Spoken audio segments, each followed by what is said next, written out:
അതുകൊണ്ട് തന്നെ ആ മതിലിൻ്റെ സമീപത്ത് വന്നു നിന്ന്, ആ മതിലിൻ്റെ പടിഞ്ഞാറ് ഭാഗത്ത് വന്നു നിന്ന് കിഴക്കോട്ട് തിരിഞ്ഞു നിന്ന് പ്രാർത്ഥിക്കുകയാണ് ഇന്ന് ലോകത്തിൻ്റെ ഏത് ഭാഗത്തുമുള്ള ജൂതന്മാരുടെ ജീവിതാഭിലാഷം. അപ്പോൾ ജെറുസലേമിൽ ജീവിക്കുന്നവരും ഇസ്രായേൽ ജീവിക്കുന്നവരും ലോകത്തിൻ്റെ നാനാഭാഗത്തു നിന്ന് വരുന്ന തീർത്ഥാടകരായ ജൂതന്മാരുമൊക്കെ വന്ന് പ്രാർത്ഥിക്കുന്ന സ്ഥലം, അവരുടെ ഏറ്റവും സുപ്രധാനമായ സ്ഥലം ഈ വെസ്റ്റേൺ വാളാണ്. അത് കാണണം, അത് പറ്റുമെങ്കിൽ ചിത്രീകരിക്കണം. ഇനി അതാണ് ലക്ഷ്യം. അതിന് ഈ കിഴക്കൻ ജെറുസലേമിലെ ഈ മുസ്ലിം ക്വാർട്ടറിലൂടെ അതിൻ്റെ ഇടത്തെരുവുകളിലൂടെ നടന്നു വേണം അവിടേക്ക് എത്താൻ.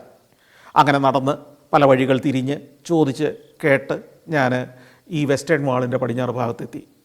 അവിടെ എത്തുമ്പോൾ ജനസമുദ്രമാണ്, ധാരാളം ജൂതന്മാർ, അതിൽ തന്നെ നിരവധി റബ്ബിമാർ, റബ്ബായി എന്നൊക്കെ പറയപ്പെടുന്ന ജൂത പുരോഹിതന്മാരാണ്. അവരുടെ വേഷം ലോകത്തെവിടെയും കണ്ടാൽ നമുക്ക് പെട്ടെന്ന് മനസ്സിലാവും. അതായത് കറുത്ത പാൻറ്റും ഒരു വെളുത്ത ഷർട്ടും അതിന് മേലെ ഒരു കറുത്ത കോട്ടും കറുത്ത തൊപ്പിയും തലയുടെ രണ്ടു വശത്തും ചെവിക്ക് മുന്നിലൂടെ പിരിച്ചിട്ടിരിക്കുന്ന നീണ്ട മുടിയും, പലർക്കും താടിയുണ്ടാവും, തലയിലൊരു പൊതി കെട്ടിവെച്ചതുപോലെ ഒരു ഉപകരണം